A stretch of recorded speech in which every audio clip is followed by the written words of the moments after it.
long, hot drive had already drained me. It was early June 2017, and I was taking my 9-year-old son, Tom, on a road trip from our home to West Virginia to visit family. My car's AC was busted, the summer heat was relentless, and we were both irritated and tired by the 6 hour of driving. As night fell, the tension between us only grew. It was after 9 p.m., and Tom started complaining from the back seat. "Dad, I really need to go to the bathroom." I kept trying to reason with him to hold it, but we were already on edge. We snapped at each other a few times, not over anything worth sharing, just the usual personal frustrations that build up over long hours in a car. Finally, a blue sign zipped past. Rest area. I veered off the highway, pulling into the small lot. It was barely lit. There were only 2 bathrooms, a couple vending machines, and a few benches. The lot itself was empty, except for a big white pickup truck parked near the building. I remember thinking how out of place that truck looked under the flickering light. I parked, and Tom shot out of the car toward the bathroom. I left the engine running. I figured we wouldn't be there long, and I just wanted to get back on the road. A minute passed. I stared out into the darkness, that kind of heavy silence you only notice when you're alone in a car at night. Then the back door clicked open. I froze. I assumed it was Tom, so I didn't turn around. I thought maybe he just quietly got back in. I stared ahead at the windshield and started easing back onto the road. We hadn't said much after our argument, so I figured he just didn't want to talk. As I pulled out of the rest stop, I noticed a white pickup truck pulled out behind me almost immediately. At first, I thought nothing of it. The highway was empty, so maybe we just happened to leave at the same time. But then things got weird. I switched into the left lane to pass a slower car. The pickup truck did the same, staying tight behind me. I sped up a little, so did he. The truck's headlights flashed repeatedly into my rearview mirror, blinding me. I moved back into the right lane to let him pass. Instead, he stayed with me.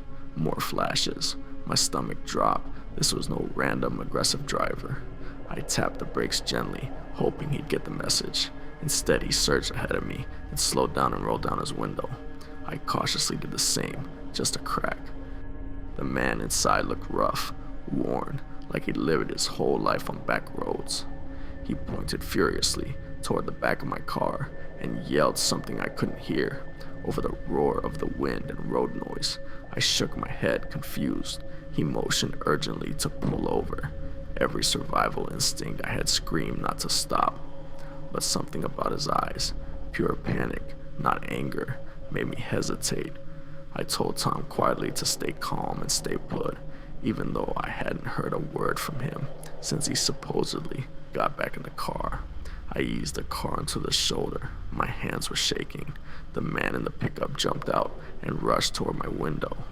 I prepared to slam the gas if he tried anything, but then he shouted words that made my blood turn to ice. "That's not your kid." I blinked. "What?" I stammered. The man pointed again at my back seat. "I saw who got in your car. That's not your son." My heart stopped. I whipped my head around to look behind me. Just then, the back right side door opened.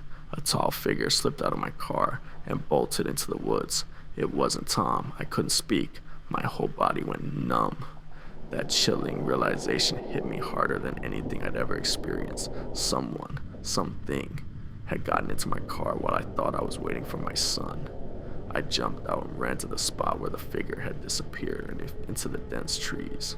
It was pitch black, and the forest swallowed them whole. There was no way I was going to follow. My only thought was for Tom. I spun back to the truck driver. "Thank you," I managed to say, breathless as I jumped into my car. The pickup followed me as I cut across the grassy median and gunned it back toward the rest stop, tires kicking up dirt and gravel. We pulled in fast. There was Tom standing by the bathroom, looking confused and half asleep. He hadn't seen a thing. I ran to him, hugged him tighter than I probably ever had, and frantically explained what had happened. The pickup driver backed up my story, just as shaken. To this day, I don't know who or what got into my car that night. I never got a clear look, Part of me is thankful I didn't. I don't want to imagine what might have happened if I'd driven another mile down that empty highway with whoever was back there. The whole experience shook me to my core. I locked every door religiously after that, and I never let my guard down at a rest stop again. The crazy part, that terrifying moment brought Tom and me back together. We talked the rest of the ride. We told the story to family as soon as we arrived. What could have been a disaster became something we'll never forget for very different reasons.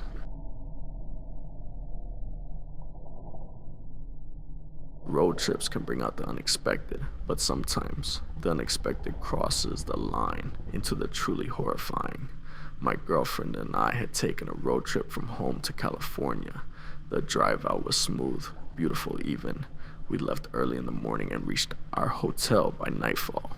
The way back though, that's where things went very, very wrong. We left California later than planned, around midday.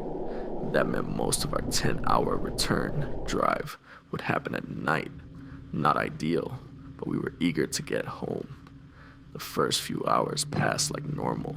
We stopped once for food. Later, deeper into the night, hunger hit again, so we exited the freeway around 12:30 a.m. to grab Wendy's at the only place still open. We ordered quickly, got back on the road, and I decided to eat as I drove to save time. My girlfriend wasn't thrilled. You shouldn't eat and drive, especially at night, she warned. And then the rain started. First light sprinkles, then suddenly a downpour, the kind that makes it almost impossible to see more than a few feet ahead. She insisted I pull over. I reluctantly agreed, pulling off to the narrow shoulder of the highway under the pounding rain. The inside of the car felt safe, insulated. I took a bite of my burger, the radio barely audible under the relentless drumming of rain on metal and glass. Then it happened. Bang! We both froze. It was sharp, hard, directly against the driver's window. At first I thought debris had hit the car, but then I saw it. A figure, right outside my window, a silhouette so close it blocked almost the entire pane. My girlfriend screamed. I jumped, heart racing, trying to process what I was seeing. In the chaos of the storm, I couldn't hear anything. Couldn't even tell if they were shouting or just staring. The rain blurred the details, but it was a person soaked to the bone, hunched over and shaking. I cracked the window just slightly. The cold, wet air and pounding water rushed inside. A woman's voice cut through, shaky, desperate. "Please, can you give me a ride?" In any normal situation, I would have said no, but in this, seeing her out in the middle of nowhere, soaked in the dead of night, I caved. "Get in the back," I said. My girlfriend shot me a look, a mixture of disbelief and anger, but she stayed silent. The woman slid into the back seat without a word. Water dripped onto the fabric. I turned around to ask where she was heading. She didn't answer. Instead, she just stared. Her face was pale, hair soaked and stuck to her cheeks. Her eyes, wide and unblinking, locked onto mine. There was no gratitude, no relief, just this hollow, distant expression. Cold, unsettling. I cleared my throat and tried again. "Where can we drop you?" Nothing, just that same eerie stare. I looked at my girlfriend. She gave me the "what have you done" look, but again, stayed silent. "We'll stop at the next town," I said, half to reassure my girlfriend, half hoping the woman would react. She didn't. I put the car in drive and eased back onto the highway, hands shaking slightly. The rain hadn't let up. There was no other traffic. The only sound was the tires hissing on wet pavement and the distant, rhythmic breathing from behind me. And then, the screaming started. It came out of nowhere, a shriek so high-pitched and violent it sent a surge of panic straight through my chest. I slammed on the brakes, tires skidding, nearly spinning into the divider. My girlfriend screamed too. I barely had time to register what was happening before I felt it. The woman's arms wrapped violently around my neck from behind, tight, crushing, cutting off my breath. I clawed at her hands, gasping, vision blurring. My girlfriend spun around, digging her nails deep into the attacker's face. The woman let out a blood-curdling wail of pain and loosened her grip just enough for me to rip her arms away. I jumped out of the car into the pouring rain, flung open the back door, grabbed the woman with both hands, and shoved her out. She hit the wet asphalt hard, then crawled onto her knees sobbing. But what chilled me the most was what she said. "Please, please, please." Over and over, no explanation, just begging. I stood there drenched, staring down at her, unsure what to do. My girlfriend screamed from inside the car. I snapped back to reality, got in, and locked the doors. The woman lunged at the window, more bangs, more shrieking. Her face pressed up against the glass, twisted in some horrifying blend of rage and desperation. I floored it. The car fishtailed slightly as we sped down the highway, my girlfriend already dialing the police. We gave them the location. What had happened? They promised to send someone to check. We didn't stop again. We didn't speak, not for a long time. Eventually, the rain stopped. The highway stretched out calm and quiet in front of us, but the silence inside the car felt heavy, suffocating. Neither of us ever found out who she was. No reports came back, no missing persons matching the description. It was like she vanished into thin air. To this day, I think about the way she stared at me, the way she clung to my neck with animal-like strength, the way she whispered please, like it was the only word she knew. I'll never pick up a hitchhiker again, not after that night.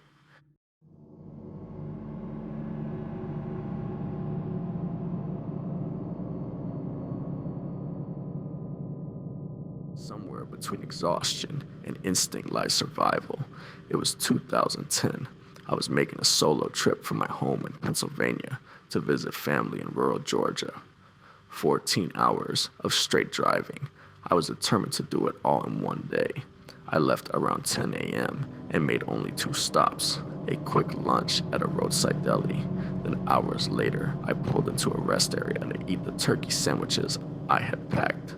After that, it was nothing but road and determination. The miles started to blur. Around 11:30 p.m., I stopped one last time at a gas station to top off the tank. I was barely an hour from my destination, but I was tired. My eyelids were heavy, my brain fogged. I should have grabbed coffee, but I didn't. I told myself, just one more hour, you've got this. That's when the GPS took me off the main highway. It wasn't gradual. One turn off, then another, and suddenly I was no longer on well-lit roads. I was creeping along, winding, narrow back roads, pitch black except for the pale wash of my headlights. Thick woods crowded both sides of the road, like they were trying to swallow the truck whole. The eerie quiet settled into the cab. I flicked on the custom light bar mounted to my truck. It cut through the darkness, better than the factory beams, but it didn't calm my nerves. I told myself it was fine. Back roads, shortcuts in the south weren't unusual. My cousins took them all the time. Then I hit the first stop sign. I slowed, made the left turn onto another desolate road. No houses, no mailboxes, just black trees and long shadows. I decided to pick up the pace. The posted speed limit was 45, but I pushed 55. I wanted off that road. That's when I saw them, 4 large, reflective objects, catching the beam of my light bar, scattered across the road ahead. I slammed the brakes hard enough to throw my cooler onto the floor of the passenger seat. The tires screeched as I came to a dead stop. I leaned forward. They were traffic drums, big orange barrels that looked like they belonged at a construction site. Confused, I got out of the truck, grabbing the metal baseball bat I always kept under my seat. My boots crunched against the gravel shoulder as I approached the barrels. Then I saw it. Behind the barrels was a spike strip, the kind police use during high-speed chases. It was laid out perfectly across the full width of the road. My stomach dropped. This wasn't a construction zone. There were no signs, no equipment, no work crew. I spun slowly, scanning the trees. Is this some kind of police checkpoint? I whispered under my breath, but The creeping chill in my spine told me the answer was no. Then I heard it. A voice, software distant, weak. Help me. Help me. It came from the woods off the left side of the road. I froze. The sound sent a wave of panic through my entire body. My grip tightened on the bat. I took 2 hesitant steps toward the tree line, then stopped. Nope. Everything inside me screamed that this was a setup. I wasn't going into the woods. I wasn't getting out of sight of my truck. I called out, "What's wrong?" I got no reply. That's when I noticed something out of the corner of my eye. Movement. To this day, I have no idea what would have happened if I had stepped off the road, or if I had stopped a little too long.